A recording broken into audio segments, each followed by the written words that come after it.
mean, in my new book, I did a great interview with Bobby Stoops, who's the trainer to Patrick Mahomes, who's been training Patrick Mahomes since he was 9 years old. And it's called the SAID principle. And it's specific adaptations to impose demands. And that fascia plays a big role in the concept of biotensegrity. So I talk about in the book how the laws of Newton in some ways failed us in terms of truly understanding the human body. This is not the gym rats. These are the gym scientists, the guys who want to know the fascial system. You know, I always say it's not rocket science. It's sports science. Right. Nothing great in life comes fast or comes easy. You can take 2 years to build up balanced, body-wide fascia elasticity. Yeah. No, it takes time.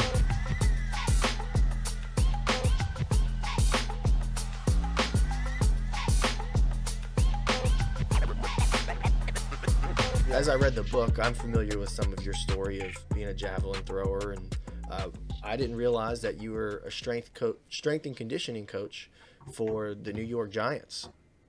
Right. Yeah, I knew you worked with some high-profile people, but I didn't realize you were actually an NFL strength coach yourself. Yeah, I would call it more as a consultant, but absolutely yes. I did my hours down there and work with those guys in the off season, and then early on some in the in season as well, as far back as the late '80s. Wow. And then in the '90s. That's awesome. Well, yeah, I guess getting to fascia training with Parisi and the model that, or I guess the paradigm shift that Parisi approached training was very different when you started. You got into an active dynamic warming up the entire body before then getting into application and so on and so forth. But this new method of training outside of, or I guess understanding the way that the body works, the fascial system. I've always understood it as your nervous system, your muscular system, and your skeletal system. You know, the structure. The muscles move the structure, and the nervous system tells the muscles to move. But the fascia was, fascinating. Reading through your book on that, it's all of those systems combined, and it's intertwined between your muscles, your intestines. I mean, it's everything.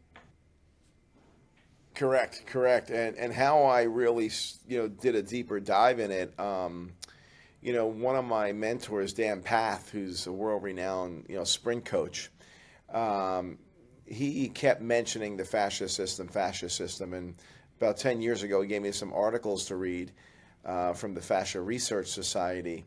And some of the, members of that society, Robert Schleip, put out some interesting content.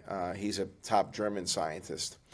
And I was just fascinated with some of these articles, and I just did a deep dive into it to a point where I served as a board member on the Fascia Research Society for 3 years and became colleagues with a lot of these top scientists like Robert Schleip and Jan Winke and some others, and had a chance to really spend some time with some of these people over the years, and then started writing the books and did a deeper dive. But what got me into it originally was Dan's interest, but it didn't really put me over the edge. What put me over the edge was my older son rather. This was, now we're going back about 7-8 years ago.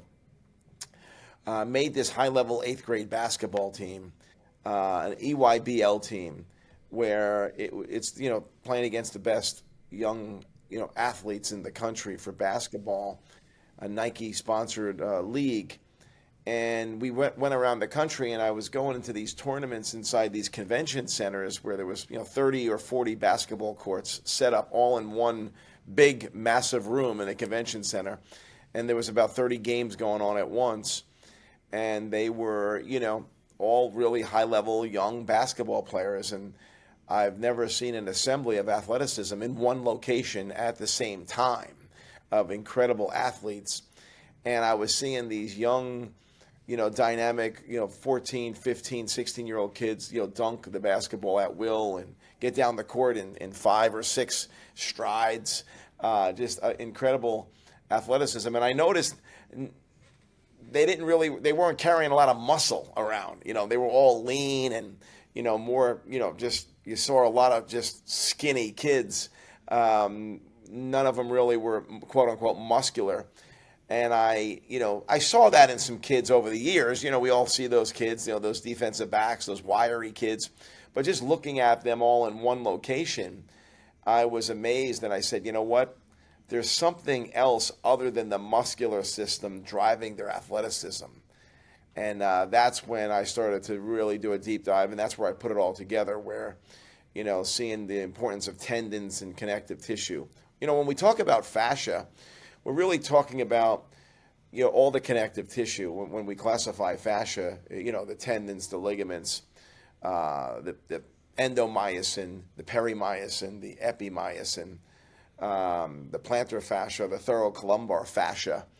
90% of the collagen that makes these areas up of the body is the same type of collagen. The majority of this collagen is pretty much type 1 collagen. Other compounds are involved as well as they differentiate, but it's a collagen protein. And in terms of the wrapping around the cells, I describe fascia as, kind of like the endomyosin is like a water balloon. The cell is a water balloon, and inside the balloon is the mitochondria, the nucleus, and all the other elements of the cell. And what holds it together is that water balloon. That's the endomyosin. Yep. And then you put that water balloon, or you take a couple million water balloons, a couple billion water, you put them in another water balloon. These millions of water balloons in one bigger water balloon. That's the perimyosin. And now you wrap the entire hamstring muscle, and that's the epimyosin, and that's fascia. And then you got, like the oceans of the planet, the oceans around the planet. Fascia is 90% collagen and water, and ground substance and glycoaminoglycans and all these other compounds that make up the ground substance with collagen. Like the ocean around the world, you have different landmarks. You have the Atlantic Ocean, you have the Pacific Ocean, you have the Indian Ocean, you have the Gulf of Mexico, you have canals, you have different landmarks. Well, we have plantar fascia underneath our feet. We have our thoracolumbar fascia in our lower back. Now, we have our IT band.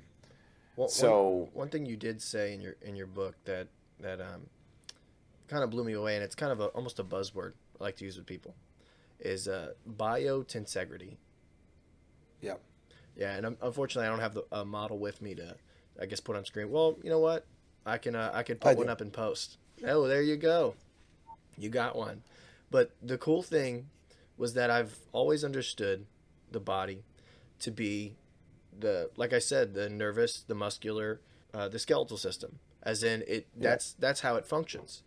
But when I started understanding biotensegrity, or the fascial system, because like you're saying, it's like the oceans of the world.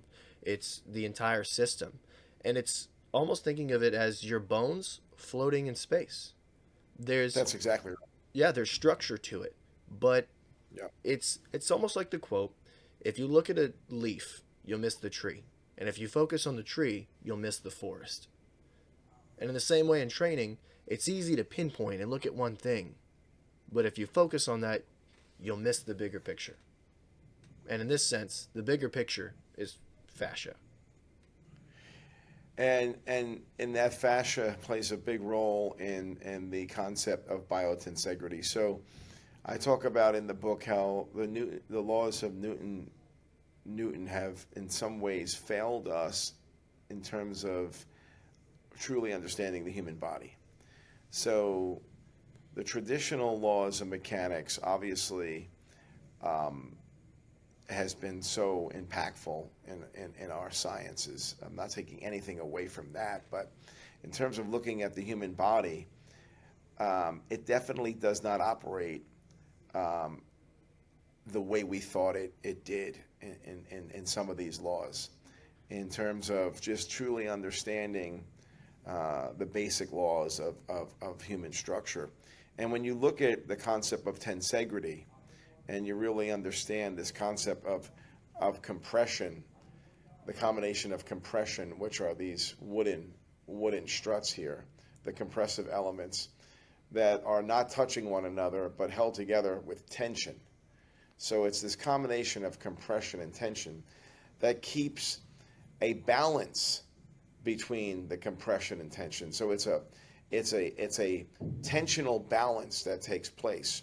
And what's amazing about this tensional balance, it allows stability with flexibility.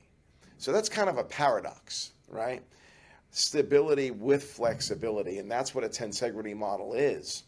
It's stable but flexible, but it's this balanced equilibrium of tension that's very efficient, that's very energy efficient. And you know, the struts, these metal sticks are not touching one another, just like in the human body, the skeletal system. And what this allows for is tremendous energy transfer, energy absorption, and energy output when things are all aligned correctly.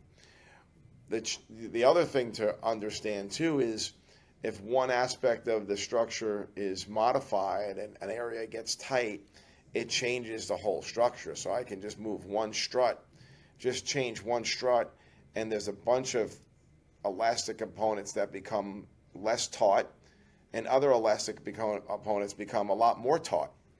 And that's what happens in the human body when we create imbalances in our training, or we don't move enough, and we don't move correctly, we don't sit correctly, we hunched over all the time.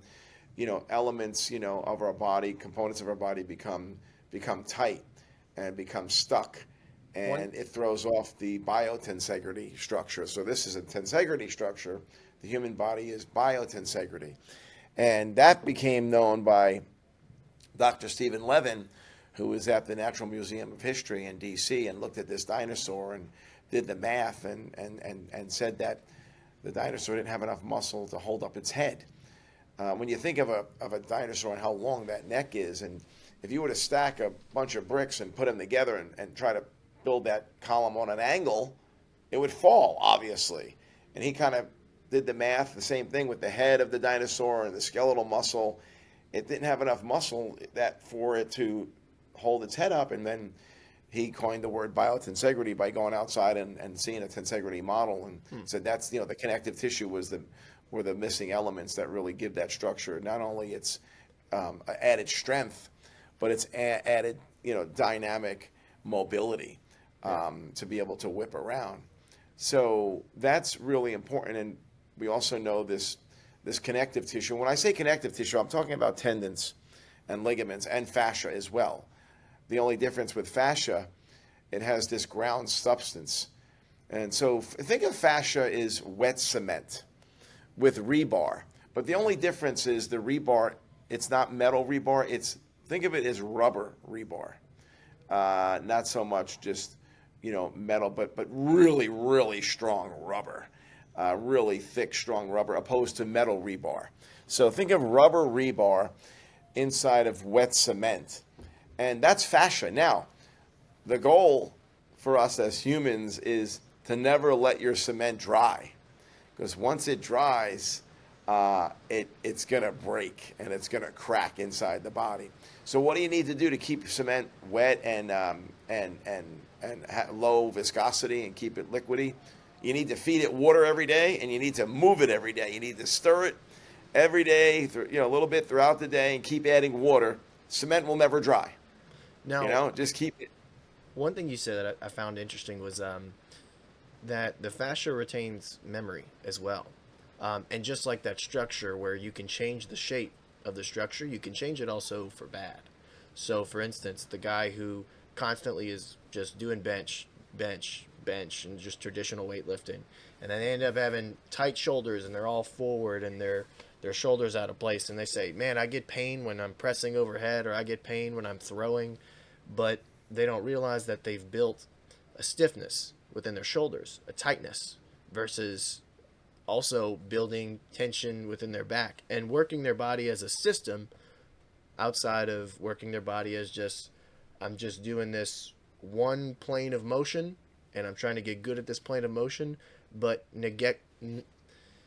neglecting your other planes of motion, because the body doesn't work as, from what I understand, it doesn't work as I'm individually working my bicep, or I'm individually working on this motion.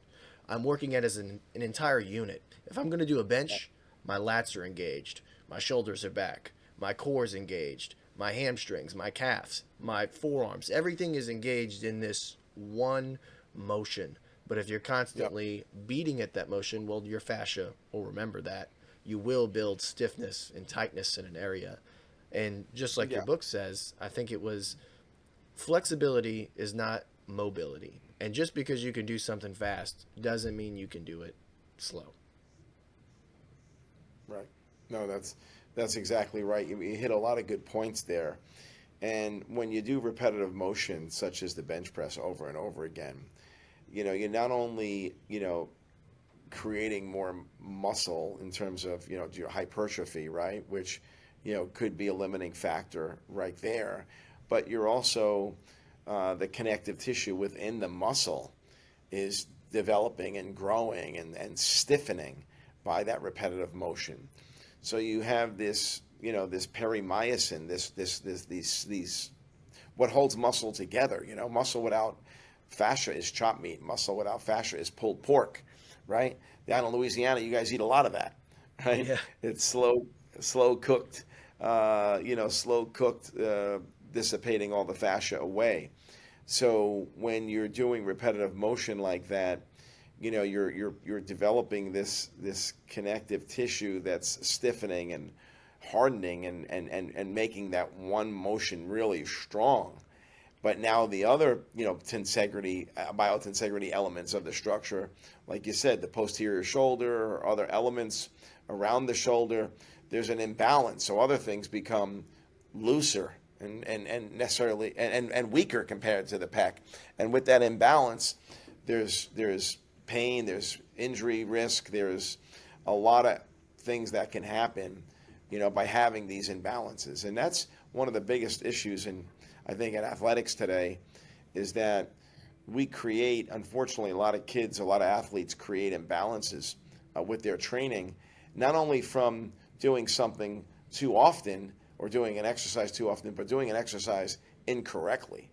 Like you said, all the steps you went through to, bench press correctly. But what I see more than anything is just incorrect squatting technique or hip hinging techniques.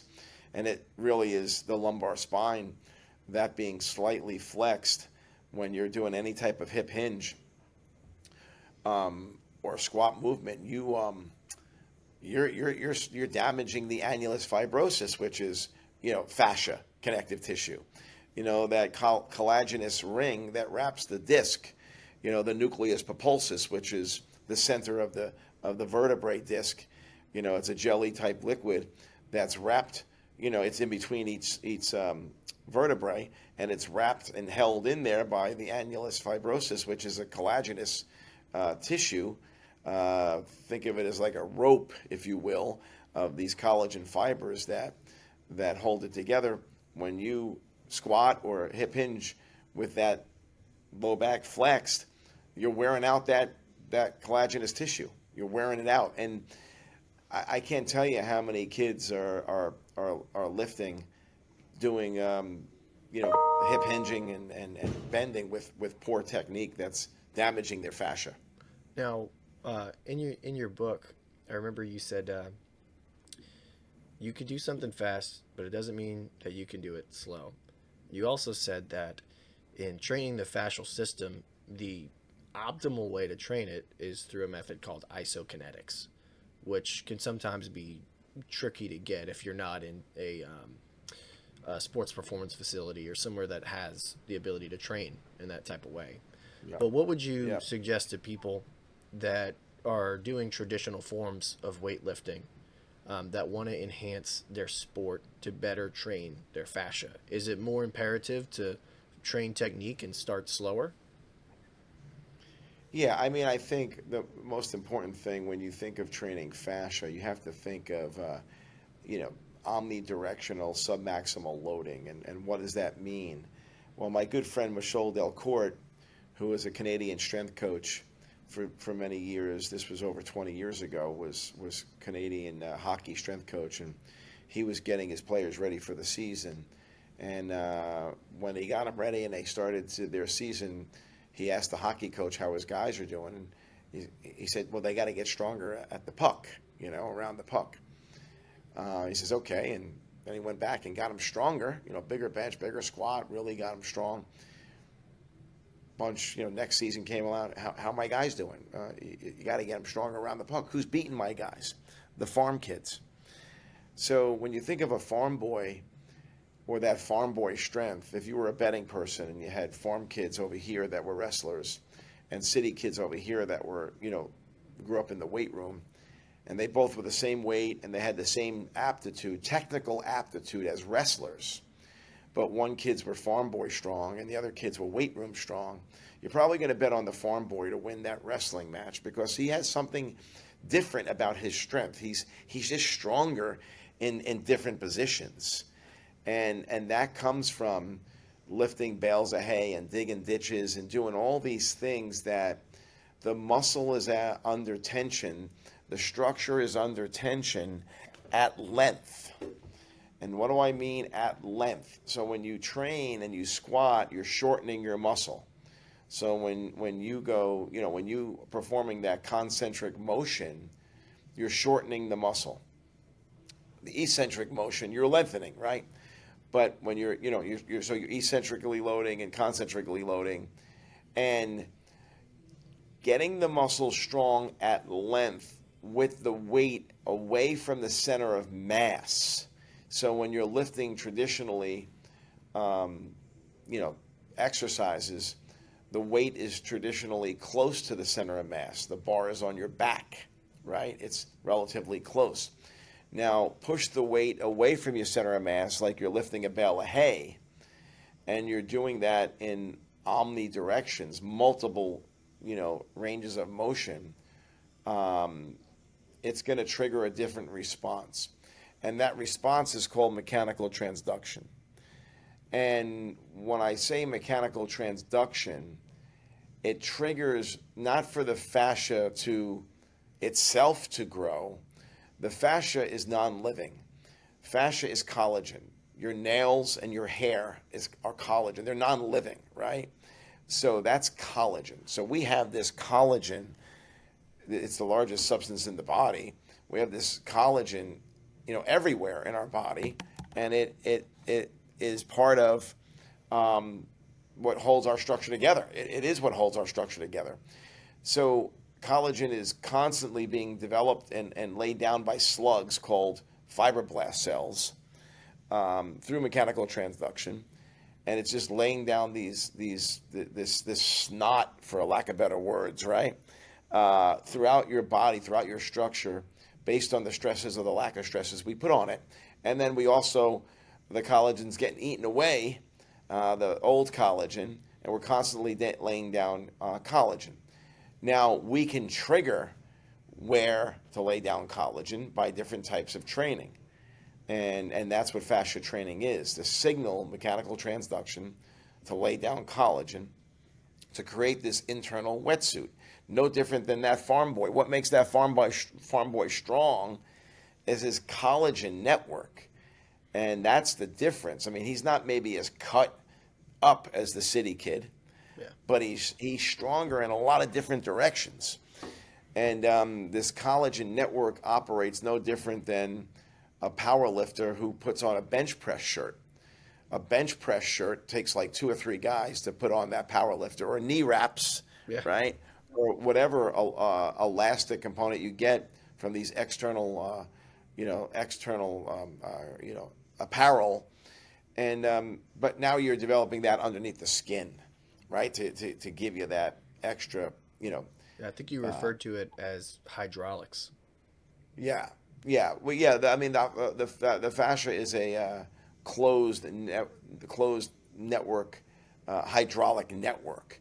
So, and it only operates when you're alive. So during dissection, you really can't get a true, understanding of it as well as, in vivo in a living, human. And Claude Van Gern-Bordeaux, a French hand surgeon, has done an amazing job putting a camera inside the human body and looking at fascia. Now, would you say the understanding of the fascial system and even the training of the fascial system is still in its infancy? As in, what I'm Oh, asking oh, is, where yeah. is our understanding with the fascial system? I would say it's kind of at, as an industry, it's probably where we were with weight training in the 80s. Okay, so You I'd know, say it's and still pretty new then. yeah, I would say late 70s, early 80s. Where we are. Understand? I think we'll come a long way in the next 20 years, and Yeah, I think people will start. your book has taught me quite a lot about fascia, and I remember reading the first one or two chapters, and I was talking to somebody about like, dude, this fascial system, and trying to explain it, and then I had to go back to the book, and once I finished it to get a better understanding, but just to tell you how much I've actually enjoyed the book, I read it all in one sitting. I actually woke up, I started reading. Well, number two, I started craving, lobster salad, but that's besides the point. But I finished the entire book in one sitting, and those who have read the book will understand, why that Yeah, lobster salad would sound so delectable. But yeah, yeah, yeah. My friend Tom Meyer is up in Maine for sure. Yeah, no, the book was fascinating. The only thing that I was left wanting, which I think I should get pretty soon, is the application. So the book goes over uh, a really good understanding of fascia, and you kind of take the reader through the journey of your understanding as you kind of progressed and developed these new ways of understanding fascia. And the one thing I was left with was wanting to learn, how do I train my fascial system? I get it's multiplanar and I could train it through isokinetics, but what do I do now? yep, and that's where the new book that just came out, Fascia Training and Application, with QR codes and exercises on how to do it. So, but just to make it simple for your listeners, medicine ball training is a great fascia training movement, right? All types of medicine ball exercises. So one of the things I talk about in the book is my colleague and incredible scientist Robert Schleip from Germany. He did an ultrasound on Thomas Roller's right pec. Thomas Roller won the gold medal in the javelin in 2016 with a 290-foot throw. Jesus. Um, yeah, unbelievable. And what I identified when he did that ultrasound on his right pec, his throwing side, he found a almost a 4 millimeter thick aponeurosis, which is a patch of fascia, basically like your plantar fascia underneath your foot has that kind of thickness. He found it across his right pec, and only found a 0.5 millimeter on his left. So he literally developed this elastic connective tissue based on mechanical transduction, based on his overhand, thousands upon thousands of throws of being a thrower, that developed this system, this free energy system, which is amazing, So amazing. I guess medicine balls might be one thing, but how often should you train your fascial system?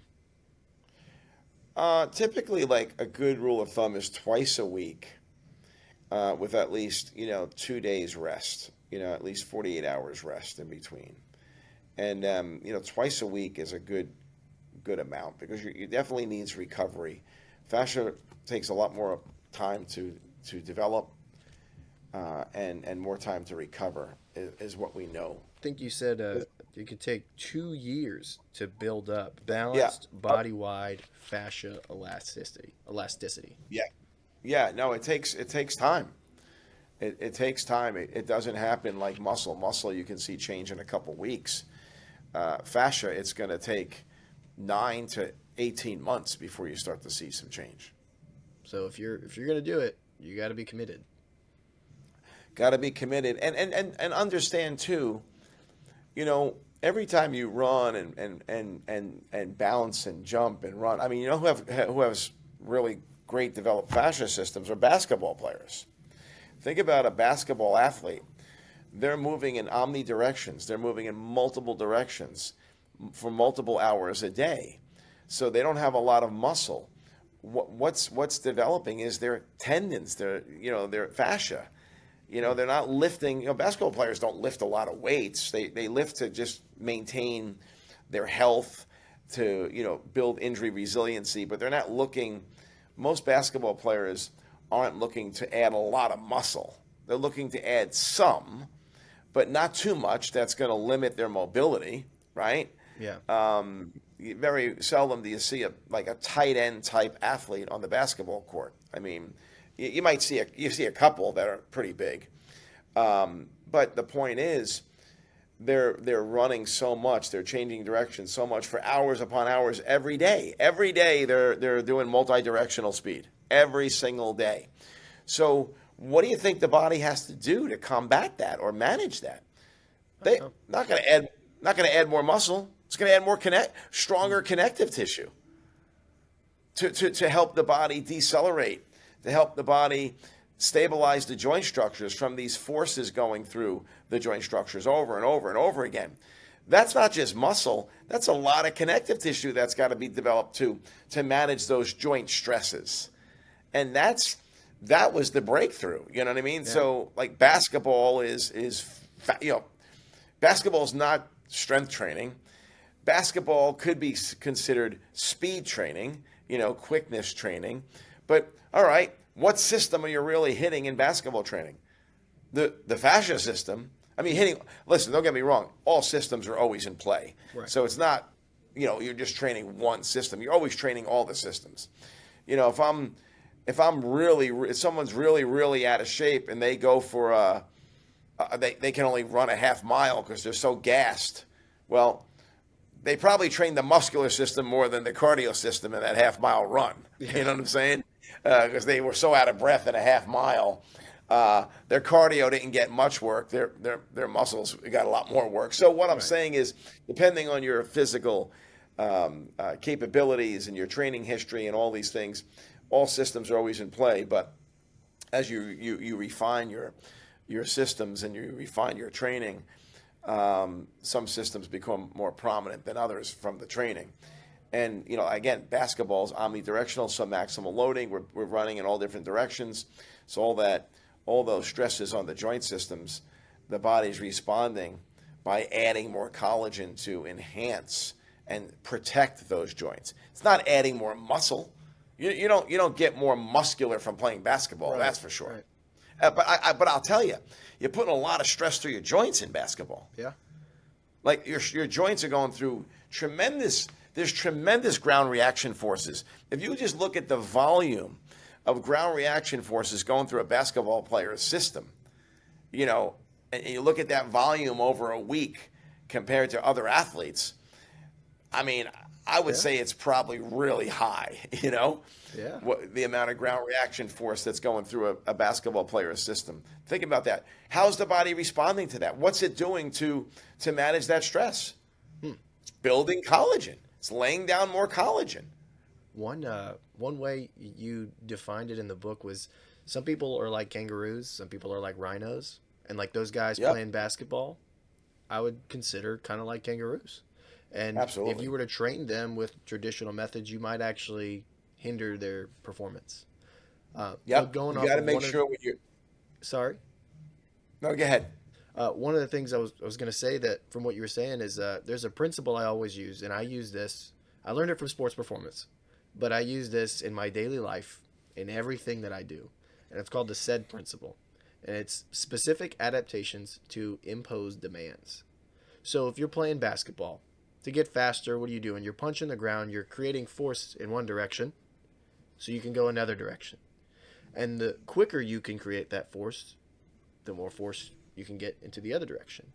But if you're playing a sport like basketball, where you're moving in multiple directions and you're training the fascial system, well, you can expect out what you put in. And if you're constantly training for your ground reaction time, how quick that foot punches the ground and comes back out, well, you should expect over time, which in your book you said it takes about 2 years, to be faster. Yep. Yeah. That's so important for people to know and understand. Nothing great in life comes fast or comes easy.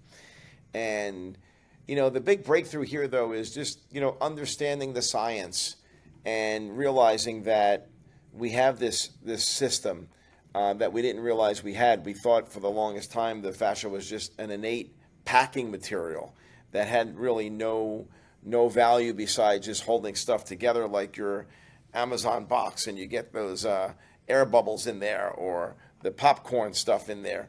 That doesn't have a real value except making sure your stuff doesn't break on delivery. That's what the medical community thought fascia was for 500 years, up until about 20 to 30 years ago. That's a very short period of time. And now only about 10 to 15 years ago, we can see fascia much more up close and personal with the advancement in ultrasound equipment.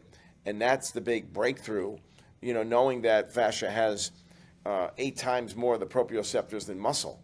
It's a highly innervated sensory organ, the largest sensory organ in the body, with the most nerve endings, more than muscle. And that's been a really big breakthrough. And now, fascia is getting a lot of attention, to the tune of New York Times articles, and all this other attention from now prominent reliable sources that are adding a lot to the momentum for people to understand this. Consider this newly discovered organ in the human body. One of the another thing that blew me away in the book was recovery. So I've always understood recovery as in, I've always had this belief that after you're injured, continue moving, keep going. But Yep. the understanding that you gave, or I guess that you provided through this book with don't stop because it'll hinder your performance was fascinating for me. So I guess my question to you is, what happens if you do nothing? What happens to the fascia? It becomes hard and stiff. It's like what happens to cement if you just let it dry. The fascia, again, like I said before, for the easiest analogy for people to really kind of get it, just think of wet cement. That's the ground substance of fascia, right? It really is the element. And inside that wet cement is collagen protein, and that's the rubber rebar.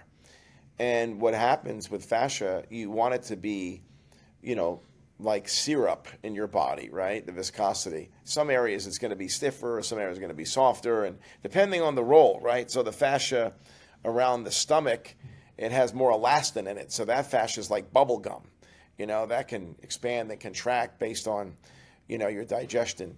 Fascia of your Achilles tendon, that's like rubber, right? Strong rubber, right? Your tendon. And then fascia around muscle obviously has different viscosities based on what kind of athlete you are. So if you're a strength athlete, the viscosity of that fascia is going to be higher, right? And if you're, a more, dynamic athlete where you need more mobility and you need, like a golfer, that fascia of that spine or those muscles are going to be more like, rubber or syrup, right? So the thing is, you got to understand, the body. You got to understand your skill requirements for your sport. The last thing you want to do is be a golfer and do a lot of squatting with a load on your spine, because now you're training your spine. You're getting the connective tissue around the spine to become more like a log, opposed to a wire. So if you're a rotational athlete, your spine needs to be more closer to a wire than a log. So if you train heavy, squats, or you do loading of the spine, the connective tissue around the spine is going to become stronger and make that spine more like a log. And if that's a recipe for injury. Yeah. So you gotta. I'm not saying if you're a rotational athlete, you shouldn't squat. No, you need to squat. You need to load. You need to load the spine, in my opinion, but you need to do it very carefully, strategically, with pristine technique, and you need to understand the recovery that's needed when you load the spine. But you also need to make sure you're doing things with the spine that allows it to have that, wiry component. I mean, in my new book, I did a great interview with Bobby Stoops, who's the trainer to Patrick Mahomes, who's been training Patrick Mahomes since he was 9 years old. And Patrick Mahomes, does trap bar deadlifts. He does load the spine, but he also does a lot of dynamic, quote unquote, fascia training. So that spine is a whip, and help generate force without a base of support Yeah. or a fixed frame of reference. Traditional weight training, we have a fixed frame of reference when we lift, right? When we traditional squat, it's the range of motion is very limited. We're bending at the ankle, knee, and hip joint. We should not be bending anywhere else, and if you are, you're in trouble. So it's a very limited range of motion. The weight is very close to the center of mass. So the degrees of freedom are very small, and the intensity is very high. So that's traditional weight training. When we think about fascia training, the degrees of freedom are very big, much bigger degrees of freedom, and the intensity or the weight is low. It's not nearly as much. It's a medicine ball. It's a kettlebell. It's a Viper tool. And so the intensity is lower, but the degrees of freedom are higher. And that intensity or that weight is not close to the center of mass. When we use a medicine ball or a kettlebell or a Viper tool, it's away from the center of mass, and the muscles are at length. They're really you're training the system at length, and that's what's triggering the component of fascia, or the fibroblast cells to be triggered to lay down this collagen, this internal wetsuit, because we're stressing the system with the muscles at length, and the weight is away from the center of mass. So we have to have all this stability. Think about holding something away from your body, like a bale of hay, or you're throwing the bale of hay, or you're moving something that's not close to the center of mass. You got all this support has to take place. All this structural stability has to happen, and if you do that long enough, you're going to get mason strong. You're going to get construction worker strong, farm boy strong. These guys that do this all day, every day, they're carrying plywood, they're carrying 2x4s, their bodies are in odd positions. They're training their connective tissue from a strength standpoint, and a basketball trains their connective tissue from an explosive standpoint. Now, I guess kind of going off of that, one of the things you said that was very important in terms of I guess traditional weightlifting or something along those lines, where an athlete or just an individual who is just starting and getting stronger. And I know you mentioned Patrick Mahomes. He's been doing this for a long time. People who are since just starting, since 9 years old. yeah, and people who are just starting with weightlifting is going to notice an increased amount of speed, an increased amount of stability, an increased amount of performance because you're now getting stronger. But I did want to note that at a certain point, there isn't negative effects, but you're not going to see as much of an effect with your strength gains as you would have as a newbie. So I guess what is the level you should train to for strength before you really start to hone in on something towards fascial training? That's a good question. I think, the life cycle of an athlete's training, or their training age, right? So you look at these different stages, like that, the developmental stage, right? That preparatory stage. So just getting started, and no, it doesn't matter the age of the athlete. It's what age they're starting to train is their training age. They got to start with, in my opinion, foundational compound movements, definitely in the weight room, to build some foundational strength. So those are still very important and very valuable, because we know just a young athlete's going to get strong quickly, from a nervous system standpoint, just motor unit recruitment and all. So still really important to do that. As you develop that base foundation, and okay, now you got this great gain from traditional weight training, and that might happen in the first few months, 3 months, 4 months, 5 months, and you're building a foundation of strength. You want to layer in, some fascia training. You want to layer in these days where you're not, doing the traditional weight training, but you're doing more omnidirectional submaximal loading. And those days are a way to kind of facilitate, the movements and the mobility and all these other things you get with fascia training. So that's how one way I would do that, where a young athlete, if they're hitting a muscle group twice a week, you might hit the connective tissue system once a week, as you're in that developmental stage. And then you could evolve where you might hit the connective tissue system as the warm-up to the training. So, 20 minutes twice a week of quote-unquote fascia-aware training before your weight training or before your speed training is a great protocol to follow. And, you don't need necessarily to do, a lot more than that. I mean, you could, depending on your sport and your goals, but that's just something to start with. And I feel that can pay dividends, that type of approach. So as you're more of a trained athlete, and say you've been training for 5 years or longer, and you have a good, strong squat, you can squat 2 times your body weight, and you've got certain metrics that, put you at a high level of those exercises. Now you can spend more time on fascia-aware training, and you can spend maybe, 40 minutes or so, or even maybe up to 60 minutes, twice a week. I don't think you need to go too much more than twice a week, because you need recovery from this type of loading, whether it be med ball training or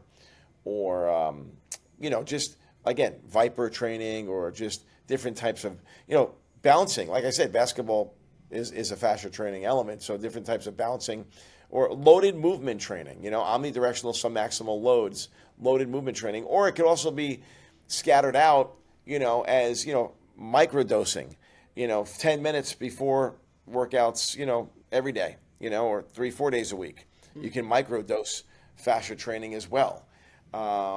If you're not able to, fit it in the session. So I think that's another, strategy on bringing it in with microdosing it, for 5 or 10 minutes, 4 or 5 days a week.